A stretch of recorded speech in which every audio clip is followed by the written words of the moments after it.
What's going on, everybody? Hector Salamanca here, ding ding ding, and welcome back to a brand new video. I hope your guys' day is going well. I hope your coffee is tasting as rich as ever. In today's video, we're going to be taking a look at someone who's ruffled some feathers in the online inspiration community recently, and that someone is Andrew Tate. For those of you who don't know who Andrew Tate is, he is a British-American ex-kickboxing champion who has a bit of a history revolving around his stance on women, and this is only made worse by a criminal investigation detailed on his Wikipedia page. In a now-deleted video posted to his YouTube channel, Tate stated that he decided to move to Romania in part because it was easier to be absolved of rape charges in Eastern Europe. In April 2022, Tate's house was raided by the Directorate for Investigating Organized Crime and Terrorism of Romania in relation to a human trafficking and rape investigation. The US Embassy had previously alerted Romanian police that an American woman might be held at the property. The raid resulted in the recovery of an American woman and a Romanian woman. As of August 2022, Romanian authorities said that the investigation was ongoing. A US State Department spokesperson referred to the reported abduction but declined to comment further, citing privacy considerations. Tate denies any wrongdoing. Prior to writing this script, I was completely unaware of this investigation and just assumed he was kind of a goofy goober, you know, saying dumb shit on the internet because he's got his head up his ass and thinks he's all that, but now, fuck this guy, dude. Regardless, today we're going to be watching an Andrew Tate inspiration compilation because we could all use a bit of inspiration in our lives right now, don't you think? So with that all being said, sit back, relax, grab some popcorn, grab a soda, grab your Martin Luther King Jr. pillow pet, and let's play this fantastic video. I don't believe in depression. Don't message me about depression because I don't believe in it. If you're asleep in your bed in the middle of the night and you hear a noise and you believe in ghosts, now you're afraid. But if you don't believe in ghosts, it's the wind and you go back to sleep. You give the ghosts power by believing in them. Your house is only haunted if you believe in ghosts. Alright, Humpty Dumpty, I hate to break it to you, but depression and paranormal activity are two wildly different things, okay? Don't get me wrong, I'm sure everyone with depression wishes it was as easy as saying, man, I'm not depressed and feeling 100% at the snap of a finger. But unfortunately, that's not how that works. Look, I can see what he's trying to get at, but it just comes off as condescending and holier than thou, and ultimately the entire message falls apart. Furthermore, if you live in a place that's haunted, saying, oh, ghosts don't exist, isn't just gonna make those ghosts disappear at the drop of a hat because you said so. They're still there, you've only convinced yourself that it's the wind or the local rat population having a crazy orgy sesh. Belief is a powerful thing. If I were to stand in front of you and I were to tell you that I could punch you as hard as I can in your sternum and I could fracture it and send a splinter into your heart, would you allow me to try? You wouldn't, because you know I believe I can. I believe I can hurt any man on the planet, and that's why people are afraid of me. And you believe depression is a crippling disease, and that's why you're afraid of it. Alright, Andrew, I've got a question for you. What if someone bigger and badder than you came up and said those exact same words? Would you still think you could take on any man on the planet? If a man confronted you and told you he had all his bones replaced with metal, which I know is unrealistic, would you still be inclined to believe that you could fracture his sternum and send a splinter into his heart? I didn't think so. Breathe air. You don't need a vape. Have you ever seen anyone with a vape? Have you ever sat in a room? So we go, wait, oh, let me just, my vape's done charging. Load it up. And then some motherfucker's like, it's bad for me. Duh. The fuck, how are people surprised by this shit? And now they're all over Twitter and on the news. Maybe we should do something about it. No, don't do anything. If you're so fucking stupid, it didn't cross your mind at some point that permanently sucking on this vape was gonna damage you in some way, you deserve what happens to your dumb ass. And what kind of parent lets their 16-year-old vape anyway? If I had a 16-year-old son, he's like, I got a vape. Get the fuck out of here, vape. Do some push-ups. You ain't got time to vape, you gotta do push-ups.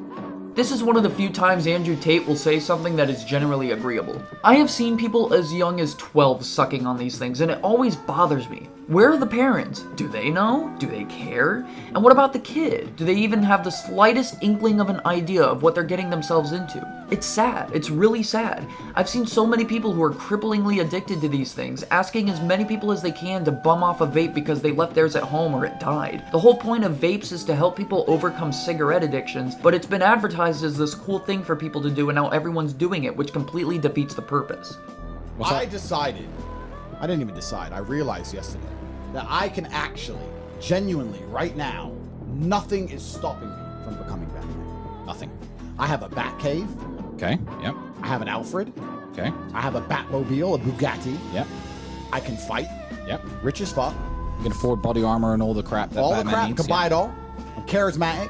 There is nothing stopping me putting on a suit and being Batman. This man is about as charismatic as Skylar White. You know how Vince Gilligan managed to make Skylar one of, if not the most unlikable character in Breaking Bad? Yeah, that's what I see in this guy. I don't think most women can actually genuinely understand how lonely the majority of men are. Yeah. And you need to truly understand, if you're Joe Schmo, average in nearly every way, in Starbucks working, you ain't getting a DM ever. You girls will never be lonely.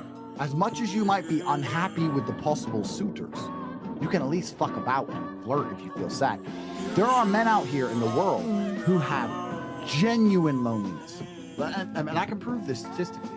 Why do you think it's all the men killing themselves compared to the women? I don't know about that particular bit, but this is another one of his videos where he's honestly spot on, as much as one might hate to admit it. For those who are intentionally missing his point and saying he's misogynist, which, yes, he is, we've been over this, don't get me wrong, his whole point is that women generally have it far easier in the dating scene than men could ever dream to. People like myself, the average person, may never receive a DM in our lifetime. Personally, I don't care too much. It sucks, it's unfortunate, but there's not really much I can do about it. If you don't meet overly specific criteria such as your line of work, your height, body build, hair length, facial hair, tattoos, whatever, you fall behind on even one of these and your chances of being cherry-picked out of the vast ocean of dudes has been drastically reduced. But if you even have the most generic standards imaginable, such as body weight, you are a sexist piece of garbage with unrealistic expectations, and you might as well just rely on hentai for the rest of your life.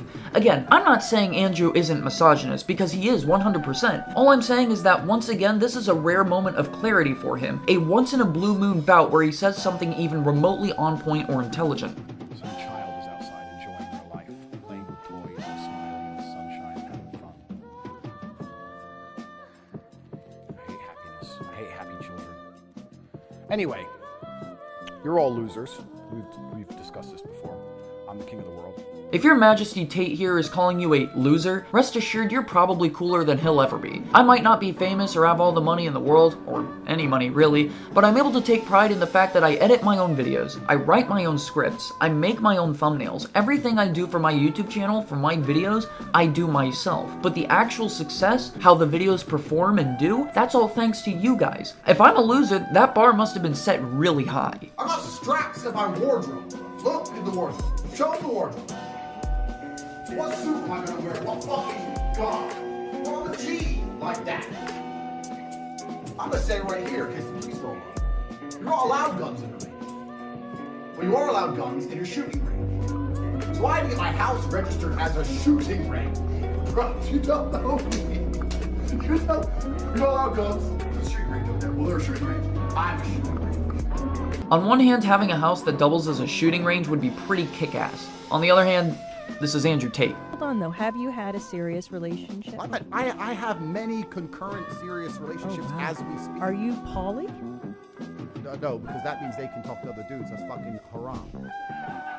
That's atrocious. That's disgusting. That just sounds like mass cheating, man. I'm not polyamorous at all, and quite frankly, I find the concept unjust and disgusting, but this might just be the biggest display of hypocrisy I've ever seen. Imagine you're a chick, right? And of all of the dudes in the world you could be in bed with, you're saddling up atop Andrew fucking Tate, world-renowned douchebag and self-proclaimed king of the world. Now let's pretend that you've just found out that King Tate here has been cheating on you with not one, not two, but 20 women, and has previously made it very clear that you are forbidden from even looking in the general direction of another man. Now multiply this God knows how many times, and you'll have every woman who has ever even pecked this fucker on the lips. If you are a parent and you have a young son, or if you're a young guy, what you need to do is ban Hollywood. Do not allow yourself to watch a movie or a video ever again where a woman beats up a man, because it's not realistic and it's not true. I'm tired of seeing chicks beat up men. I'm tired of seeing it. Oh yeah, you want to mess with me? You think I'm a girl? And you mess with me, you're gonna learn something. Hey, yeah. Fuck you, ho. You ain't gonna do shit. Suck dick and cook. Alright, should I ban my hypothetical son from watching Wendy beat up Cartman in South Park, or from playing Skyrim, or Tomb Raider, or Borderlands? No. This fucker would probably watch a woman beat the piss out of someone trying to assault her, sitting in director's chair with a bullhorn and shit, and go, "No, that's not how that's supposed to happen. You're supposed to sit there and take it like a woman." Do I have kids? If I had kids, I wouldn't say on the podcast. But if you had a daughter, say, Yep. how would you feel if she came in with a man like you? Be honest. Okay, and this is the thing, and I'm gonna actually be completely honest here. I really try and base my worldviews on brutal realism. I try and be a realist, even if it's hard to be a realist.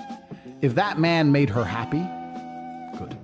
See, I would cut his fucking dick off. Well, man. this is and I know, and I understand that. But if she were to say, look, he does what he does, but I really love him, and I was like, does he hurt you? No, he doesn't hurt me, and I'm happy with him. Then I'd be like, as long as you're happy. Rare Tate W. This is how most parents should be with their daughters or their sons when it comes to dating. As long as they're happy and they're not being hurt, then why does it matter? Unless, of course, they're the ones hurting their significant other, at which point you would only be protecting the other person from them. Water I drink is sparkling water because sparkling water is for rich people. And I'll tell you why. You can get non-carbonated water, still water, from the fucking tap. The government gives you that shit effectively for free. Sparkling water you have to buy. So if you only drink sparkling water, you only drink rich man's water. I explained this to someone, some bumbacla, and of course he replied with the typical, but I don't like sparkling. You don't like sparkling water? You don't like water? Yeah, but the bubbles. The bubbles? You scared of bubbles, you little bitch? Doesn't taste of anything. It has bubbles in it. Oh, you're afraid of bubbles? The fuck is wrong with you? This manlet really assumed someone who doesn't like sparkling water is afraid of bubbles. I don't like sparkling water unless it's flavored, because carbonation and flavorless water don't mix. Also, rich man's water? You can buy regular water at stores too, dumbass. Not to mention you can make your own sparkling water. If you make your own, is it still rich man's water? Because I don't think it is. What I did was pay women. Woman worked for me, made $100,000 in a month. I gave her about 25% of that money. She got 25 grand, I got 75 grand. You're sitting there going, that's exploitative. Why'd you give her so little? So little? I'm the genius behind it. I'm the tech. I'm the emotional support. I'm the one who told her what to say and what to do. She's just the face of it all. 25% is a huge margin. When you work at McDonald's, you get 25% of what you ring up on the till. You get less than 1%. I overpaid them all. I made women millionaires. I'm a feminist, a good man. I don't take advantage of women. You hear that, guys? Andrew Tate is a feminist. God bless. And here we were, thinking he was this raging misogynist monster who hated women and even got himself involved in a human trafficking scheme. Sometimes it feels good to be wrong, eh? Regardless, that's the last of this Andrew Tate compilation. I left 2 clips out because they didn't really fit into this video, but ultimately I think this was a good summary of who this guy is. He is a national treasure, a good man, a feminist, an icon of inspiration. He is the prime example of who we should all strive to be. Jokes aside though, guys, although this man may have his occasional witticisms and moments of clarity, generally speaking, he is one of the biggest losers to grace the internet with his presence. Although he may have money and fame and everything in between, there is one thing he will never have. Bitches. That's right, everyone. Andrew Tate gets no bitches. With that all being said, I hope you all enjoyed this video today, and if you did, be sure to leave a like, because for every like on this video, you will receive a deed to a house that doubles as a shooting range. That's right, guys. The paperwork has already been finished, all the payments have been negotiated, all you have to do is leave a like. That's it. You'll receive your deed in the mail, I already know where you live, and then you'll have your own house that doubles as a shooting range. All comedic bits and leafy ripoffs aside, thank you guys for watching, I love you all, and have yourselves a fantastic Monday. Better Call Saul Day.